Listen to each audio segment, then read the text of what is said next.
ಅಪರಾಧಿಗಳಿಬ್ಬರು ಜೈಲಿನಲ್ಲೇ ಒಬ್ಬರಿಗೊಬ್ಬರು ಪರಿಚಯವಾಗಿ ಸ್ನೇಹ ಪ್ರೇಮಕ್ಕೆ ತಿರುಗಿ ಇದೀಗ ಜೋಡಿ ಪೆರೋಲ್ ಪಡೆದು ವೈವಾಹಿಕ ಜೀವನಕ್ಕೆ ಕಾಲಿಡಲು ಸಜ್ಜಾಗಿರುವಂತಹ ವಿಚಿತ್ರ ಘಟನೆ ರಾಜಸ್ಥಾನದಲ್ಲಿ ನಡೆದಿದೆ. ಹೌದು, ಡೇಟಿಂಗ್ ಆಪ್ನಲ್ಲಿ ಭೇಟಿಯಾದ ವ್ಯಕ್ತಿಯನ್ನ ಕೊಲೆ ಮಾಡಿದ ಆರೋಪದಲ್ಲಿ ಜೈಲಿನಲ್ಲಿರುವ ಮಹಿಳೆ ಪ್ರಿಯಾ ಸೇರ್ ಅಲಿಯಾ ಸ್ನೇಹಾ ಸೇರ್ ಹಾಗೂ 5 ಜನರನ್ನ ಕೊಂದ ಆರೋಪ ಹೊತ್ತಿರುವ ಹನುಮಾನ್ ಪ್ರಸಾದ್ ಅಲ್ವಾರ್ನ ಬರೋಡಾ ಮೇವ್ನಲ್ಲಿ ತಮ್ಮ ಮದುವೆಗಾಗಿ ರಾಜಸ್ಥಾನ ಹೈಕೋರ್ಟ್ನಿಂದ 15 ದಿನಗಳ ತುರ್ತು ಪೆರೋಲ್ಗಳನ್ನು ಪಡೆದಿದ್ದಾರೆ.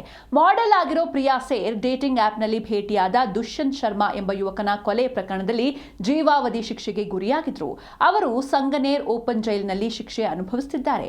6 ತಿಂಗಳ ಹಿಂದೆ ಅದೇ ಜೈಲಿನಲ್ಲಿ ಪ್ರಸಾದ್ ಅವರನ್ನ ಭೇಟಿಯಾಗಿ ಇಬ್ಬರು ಪ್ರೀತಿಯಲ್ಲಿ ಸಿಲುಕಿದ್ದಾರೆ. ಪ್ರಿಯಾ ಸೇರ್ ಅವರ ಕೇಸ್ 2018ರಲ್ಲಿ ನಡೆದಿದೆ. 2018ರ ಮೇ 2ರಂದು ಪ್ರಿಯಾ ತನ್ನ ಪ್ರೇಮಿ ಮತ್ತು ಇನ್ನೊಬ್ಬ ವ್ಯಕ್ತಿಯ ಸಹಾಯದಿಂದ ಸಿಂಗ್ನನ್ನ ಕೊಂದಿದ್ರು.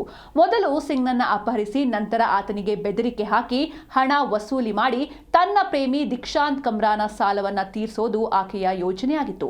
ತನ್ನ ಯೋಜನೆಯಂತೆ ಟಿಂಡರ್ನಲ್ಲಿ ಸಿಂಗ್ನೊಂದಿಗೆ ಸ್ನೇಹ ಬೆಳೆಸಿಕೊಂಡು ಬಜಾಜ್ ನಗರದ ಫ್ಲಾಟ್ಗೆ ಕರೆದಿದ್ಲು. ನಂತರ ಆಕೆ ಅವನ ತಂದೆಯಿಂದ 10 ಲಕ್ಷ ರೂಪಾಯಿ ಹಣಕ್ಕೆ ಬೇಡಿಕೆ ಇಟ್ಟಿದ್ಲು. ಆದರೆ ಅವರು 3 ಲಕ್ಷ ರೂಪಾಯಿಗಳನ್ನ ಹೇಗೋ ವ್ಯವಸ್ಥೆ ಮಾಡಿ ವರ್ಗಾಯಿಸುವಲ್ಲಿ ಯಶಸ್ವಿಯಾದ್ರು. ಆದರೆ ಅವರು ಬಲಿಪಶುವನ್ನ ಬಿಡುಗಡೆ ಮಾಡಿದ್ರೆ ಪೊಲೀಸರ ಕೈಗೆ ಸಿಕ್ಕಿಸಿ ಹಾಕಬಹುದು ಅಂತ ಭಾವಿಸಿ ಇನ್ನಿಬ್ಬರೊಂದಿಗೆ ಸೇರಿ ಕೊಲೆ ಮಾಡಿದ್ರು.